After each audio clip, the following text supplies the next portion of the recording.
అలాగే మైలవరంలో జరుగుతున్న పరిణామాలు, కల్తీ లడ్ల వ్యవహారం పక్కదారి పట్టించడం కోసం జరుగుతున్న పరిణామాలని ప్రజల దృష్టి నుంచి మరల్చడం కోసం మాజీ మంత్రులు ఇద్దరు, అటు అంబటి రాంబాబు గారు, ఇటు జోగి రమేష్ గారు, ప్రజాస్వామ్యంలో భావ వ్యక్తీకరణ స్వేచ్ఛ,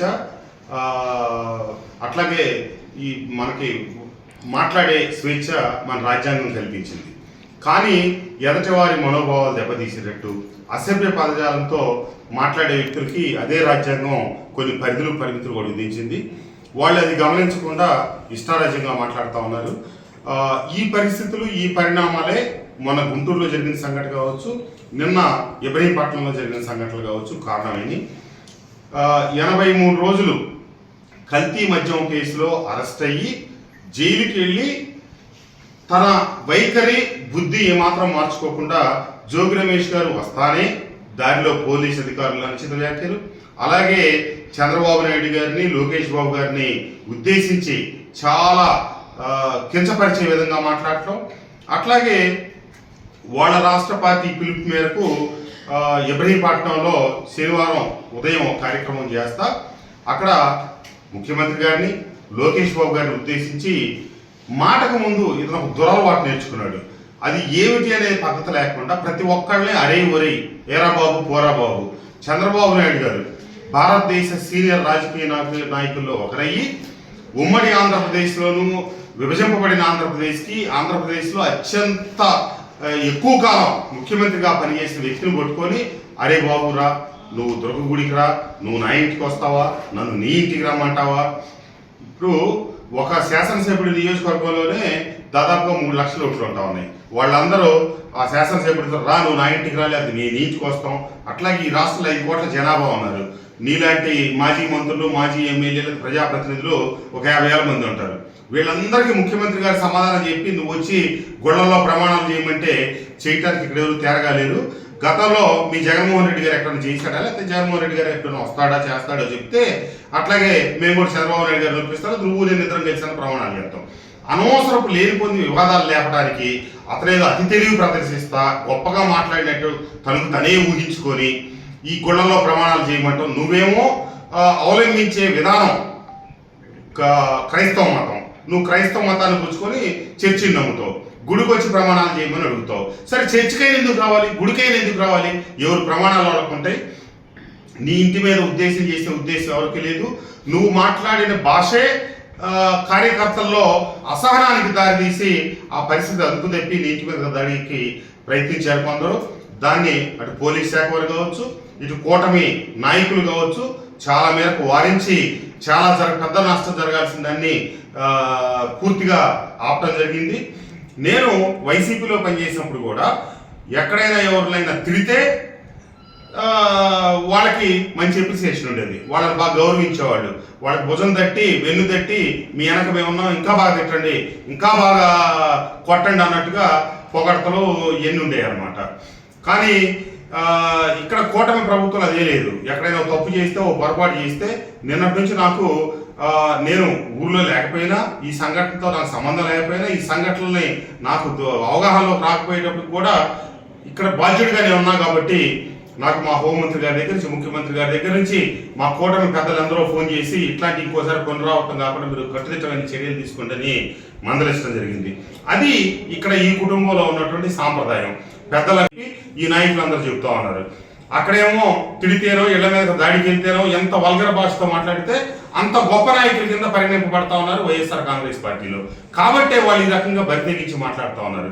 ఒకసారి మనం కూర్చున్న పీఠాన్ని మనమే పాడు చేసుకుంటే, ఈ పదవికి మనమే కళంకం తీసుకొస్తే భవిష్యత్తులో ఈ పదవికి ఉండే విలువే ఉంటుంది అనేది మీరు గ్రహించుకోవాలి. ప్రతిపక్షంగా మీరు ఎంతటి విమర్శనైనా చేయండి, ఆ విమర్శలకు మాకు సమాధానం మేము చెప్తాం. కానీ దుర్భాషలాడటం, దిగజారి మాట్లాడటం దయచేసి వద్దు. ఇది మనందరికి మంచిది కాదు అని చెప్పి తెలియజేస్తూ, జోగి రమేష్ గారు చాలా రెచ్చిపోయి ఉన్నాడు. నేను బడుగు బలహీన వర్గాలకు ప్రతినిధులను చెప్తా ఉన్నాడు, ఇష్టారీతిని ప్రవర్తిస్తా ఉన్నాడు. ఆయన మనందరికి తెలిసిన ఒక సామెత ఉంది, తెగించినోడు వీధికి పెద్ద అయితే, బరి తెగించినోడు ఊరికి పెద్ద అయితే, ఇడి చేసుకున్నాడు జిల్లాకి పెద్ద అంట. ఈ జిల్లాకి నేనే తోపుని లేకపోతే నేనే ఈ జిల్లాకు మోనార్క్ అని చెప్పి చెప్పుకుంటున్నాడు. అంటే ఈ రకంగా దిగజారిన భాషా ప్రవర్తన వల్ల ఈ జిల్లాకి నువ్వు పెద్ద అయ్యావనే విషయంలో చూస్తే మటుకు మేమందరం బాధపడతా ఉన్నాం. ఎందుకంటే నువ్వు నాతో తలపడాలనుకుంటున్నావు కాబట్టి ఇట్లాంటి వ్యక్తితో నేను రాజకీయం చేస్తుందని చెప్పి నేను తలదించుకుంటా ఉన్నాను. ఒకప్పుడు కృష్ణా జిల్లా అంటే ఎందరో మహానుభావులు ఇక్కడి నుంచి పనిచేశారు. పేర్ని కృష్ణమూర్తి గారు కావచ్చు, కాకాని వెంకటరత్నం గారు కావచ్చు, పెనమనేని కోటేశ్వరరావు గారు కావచ్చు, ఈ నియోజకవర్గం నుంచి చెరుమూరు వెంకటరావు గారు, లేకపోతే కోమటి భాస్కర్రావు గారు, ఎందరో మహానుభావులు. అట్లాగే కాగిత ఆయన వెంకటరావు గారు ఇచ్చారు. పెద్దలందరూ ఈ జిల్లాకి ఎంతో పేరు తీసుకొచ్చారు. కానీ మనం రోజు రోజుకి దిగజారి కనుక ఈ భాష ఉపయోగిస్తే ఇది ఈ రకమైనటువంటి ఘర్షణకు దారి తీస్తుంది. నువ్వు 83 రోజులు జైల్లో ఉంటే మైలవరం నియోజకవర్గం ప్రశాంతంగా ఉంది. ఒక్కరోజు నేను మాజీ ముఖ్యమంత్రి ప్రతిపక్ష నాయకుడిని ఉద్దేశించి ఒక్క వ్యాఖ్య చేయాల. నేను ఎన్నో కార్యక్రమాలు చేశాను 83 రోజులు, అంత ముందు కావచ్చు తర్వాత కావచ్చు. ఎక్కడ అనవసరపు వివాదాలకు నేను తావివ్వాల.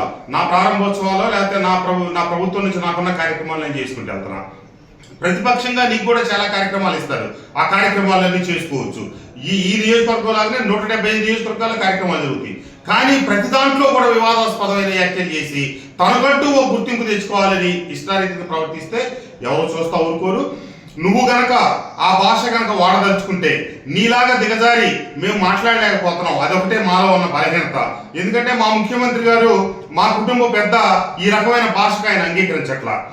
వయసులో చిన్నవాడైనా జగన్మోహన్ రెడ్డి గారిని మేము జగన్మోహన్ రెడ్డి గారే అంటున్నాం. మా కూటమి ఎమ్మెల్యేలు మంత్రులు కూడా అందరూ జగన్మోహన్ రెడ్డి గారే అంటున్నారు. కానీ చంద్రబాబు నాయుడు గారి కంటే రాజకీయంగా వయసు పరంగా ఎంతో చిన్నవాడే నువ్వు చంద్రబాబు నాయుడు గారిని మాటకు ముందు మాటకు తర్వాత అరే ఒరే అని పిలుస్తున్నావు. కాబట్టి నువ్వు జగన్మోహన్ రెడ్డి గారిని తిట్టించదలుచుకుంటే, జగన్మోహన్ రెడ్డి గారిని కించపరదలుచుకుంటే ఈ రోజు నుంచి నువ్వు చంద్రబాబు నాయుడు గారిని మాట్లాడు. నువ్వు ఏ రోజు చంద్రబాబు నాయుడు గారిని అరే ఒరే అని కాక మాట్లాడితే అదే రోజు మేమందరం జగన్మోహన్ రెడ్డి గారిని కూడా అరే ఒరే అని సంబోధిస్తాం. మామూలుగా మేము మాట్లాడాం. నువ్వు మాట్లాడించదలుచుకున్న రోజు, నీకు జగన్మోహన్ రెడ్డి గారి మీద కోపం వచ్చిన రోజు, ఆయన బూతులు తిట్టదలుచుకున్న రోజు నువ్వు తిట్టలేవు. కాబట్టి లోకేష్ బాబు గారినో చంద్రబాబు నాయుడు గారు నువ్వు తిట్టు, ఏమంటే మేము జగన్మోహన్ రెడ్డి గారిని తిడతాం అంటే నువ్వు మా ద్వారా తిట్టిస్తున్నావు జగన్మోహన్ రెడ్డి గారిని. ఆ రకంగానే భావించవలసి వస్తుంది. దయచేసి జగన్మోహన్ రెడ్డి గారు, మీరు ఇతను పూర్తిగా సమాజంలో భిన్నమైన అదుపు తప్పిన పదవీకాంక్షతో కూడిన వ్యక్తి. అతని భాషని అదుపు చేయండి. హుందాతనమైన గౌరవప్రదమైన రాజకీయాలకి అవకాశం కల్పించండి అని చెప్పి కోరుకుంటూ, బాగా గుర్తుపెట్టుకోండి జోగి రమేష్ గారు, మీరు ఒకటంటే మేము 4 అనగలం. నువ్వేదో నీ నోటికి భయపడిపోయి ఎవ్వరూ ఎక్కడికో పోతారనుకుంటే అది పొరపాటు. నువ్వు కర్మానుసారే బుద్ధి. నీ కర్మ సరిలేకపోతే అది నీకే వస్తుంది. నా మీద, నా కుటుంబం మీద ఏ దాడి జరిగినా లోకేష్ బాబు గారు, చంద్రబాబు నాయుడు గారే బాధ్యులు అని చెప్పి ఇంతకుముందు చెప్తా ఉంటే నేను చూశాను. అది ఎవ్వరూ బాధ్యులు కాదు. నీ కుటుంబానికి ఏ అపకారం జరిగినా, నీ కుటుంబానికి ఏ కష్టం వచ్చినా, నీ కుటుంబానికి ఏ నష్టం జరిగినా నీ నోటి వల్లే జరుగుతుంది. నీ కుటుంబానికి గౌరవ మర్యాదలు వచ్చినా, నీకు రాజకీయంగా ఉన్నతి భవిష్యత్తు రావాలన్నా నీ నోటి వల్లే వస్తుంది. అటు అదైనా ఇటు ఇదైనా. కీర్తి బహురకాలు. ఈ రాష్ట్రంలో ఉన్న రాజకీయ నాయకులందరికీ, చిన్నోళ్ళకి పెద్దోళ్ళకి రకరకాల కీర్తి ఉంది. నీకు ఒక కీర్తి ఉంది. ఆ కీర్తిలో చాలా వేరియేషన్స్ ఉన్నాయి. నీకున్న కీర్తిని గురించి కనుక సగటు ప్రజలను అడిగితే నువ్వు తలదించుకోవాల్సిన పరిస్థితి జోగి రమేష్ గారు. దయచేసి నువ్వు ఎన్ని విమర్శలన్నా చేయి, ఎంత విషయాల మీద, రాష్ట్ర విషయాల మీద కావచ్చు, నియోజకవర్గ విషయాల మీద ఏలెత్తి చూపించు. తప్పకుండా మా చేతనైన మేరకు వాటిని సరి చేస్తాం, తప్పులుంటే సరిదిద్దుకుంటాం. మా తప్పులు సరిదిద్దుకునే దానికోసం నీ వంతు ప్రతిపక్ష పాత్రను పోషించు.